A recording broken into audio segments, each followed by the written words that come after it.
bringing them on the journey as much as possible. I try and bring, my manager that works below me, I try and get her involved and try and trust her to trial things and try things out. We all learn through our mistakes, right? So you've got to allow people to make mistakes. I started my career in a contact centre and there was no one to show me the way on what I could do with my career, and I hope to do that for others as they come through. So I think something like in the next 4 years, 40% of the workforce is going to be Gen Z. So that's a whole host of generation coming through that just interact in such a different way. So we need to make sure we're there to support them.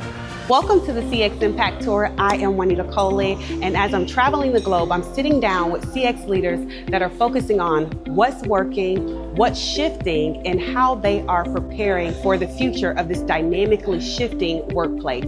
Come with me behind the scenes for some of our interviews. Hey guys, I am sitting down with the amazing epic Leigh-Anne as well as Lisa over at Ergo Travel Insurance. Thank you ladies so much for taking the time to sit down with me today. Thank you for having us. Thank you. So you already know I'm on the CX Impact Tour and I'm interviewing CX leaders that are doing it in the space, right? In real life. So my first question to you is, what's working? What's actually working in real life in your centers when it comes to AI, CX, EX, whatever? What is actually working? You go for your complaints team. From my perspective, so I run the complaints side of Ergo. What's really working for us at the moment is that kind of co-pilot agent assist type technology. So we're not removing the agent from the equation whatsoever. Actually, what we're doing is working out what the agent's pain points are, really understanding what are the parts of the job that cause them problem and take them away from our customers, and then finding AI that fill those gaps. That's working really well, both from a customer experience and from an employee experience as well. It's making the job more enjoyable for the guys, as well as improving the service that they're giving to our customers. I love that. So AI working alongside of the agent. What about you, Lisa? What are you seeing working?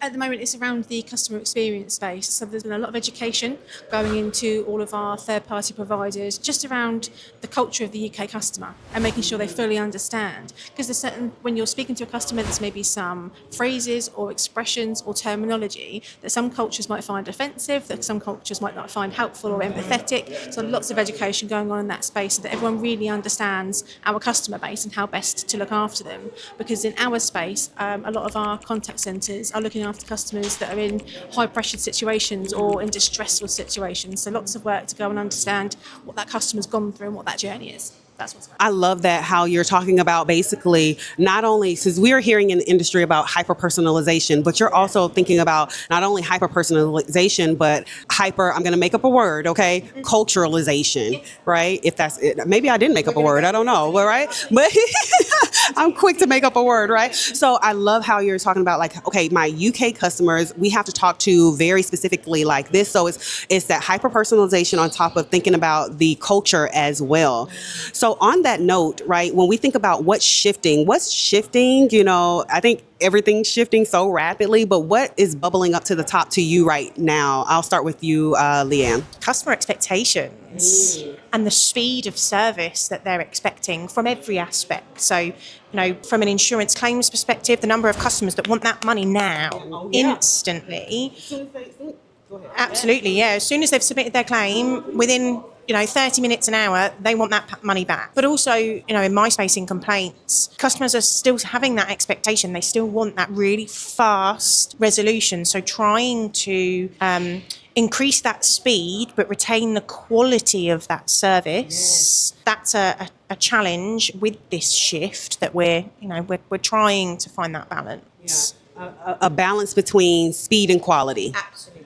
Yeah. What about for you, Lisa? What are you seeing that's shifting? Like I said, I know it's so many things that are shifting, but what's bubbling up to you right now? For sure. I think the expectation piece definitely is something that's bubbling, but also around next steps and managing those customer expectations. Yes. And it's the communication around that we need to be really hyper-focused on, because we know our processes, but the customer doesn't. So again, as an example, if a customer has fallen ill or injured abroad, they go on Skyscanner, which is an app where you can look for flights, and they say to us, we can fly home tomorrow.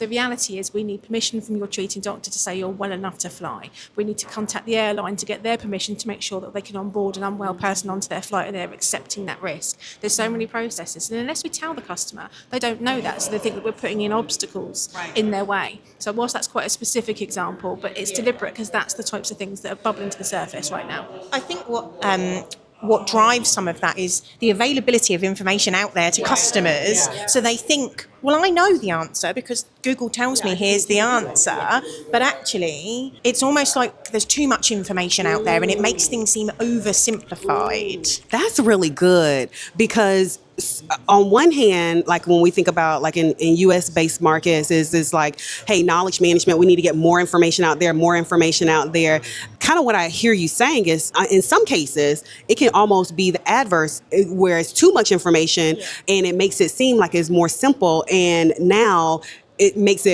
creates this perception that like we are the roadblock when we're really not. You just misinterpret it or the process looks so simpler than what it really was. So we do need more information out there, but it needs to be focused and carefully directed and carefully curated rather than just it's like people that diagnose themselves on Google, isn't it? It's exactly the same. Exactly. It's the same kind of thing. It needs to be very, very focused. Yeah. It's almost, so I hear really two things bubbling up as far as what's shifting.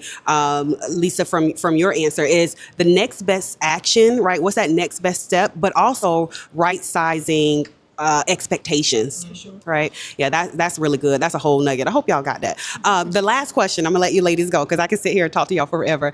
Last question is, how are you then now preparing for the future? And I want you to take that from two angles. How are you as leaders preparing for the future, right, of customer experience, employee experience, AI, adopting technology, but then how are you preparing your next wave of leaders? So from a leadership perspective and how I'm personally preparing, events like this are a huge bonus for me.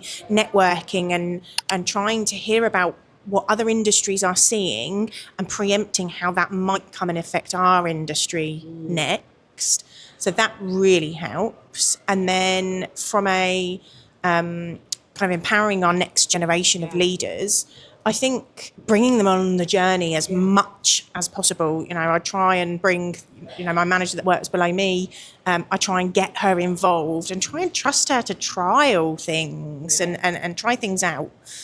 We all learn through our mistakes, right? So you've got to allow people to make mistakes. Yeah, I love that. Yeah, for sure. I think in the CX space around AI, the next thing that I'm looking at is the AI assist.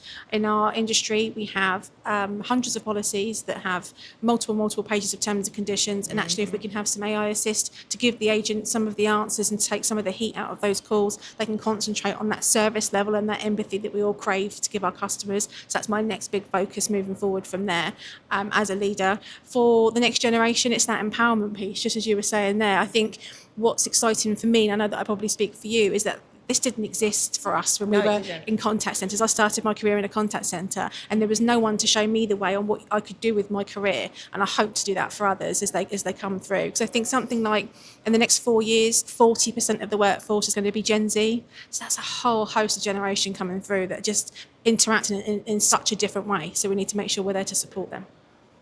I absolutely love that. That was absolutely amazing. So we talked about what's working, what's shifting, and how you're preparing for the futures. Thank you so much, ladies, for taking the time, one, for being the leaders that you are, but then taking the time to sit down with me. You could have been anywhere at the conference because there's so much happening that you took the time to sit down with me and talk to other leaders about what you're doing, what's working, and what's shifting, and what they could be doing as well. Thank you so much. Thank you. All right, guys. See you guys next time. Bye.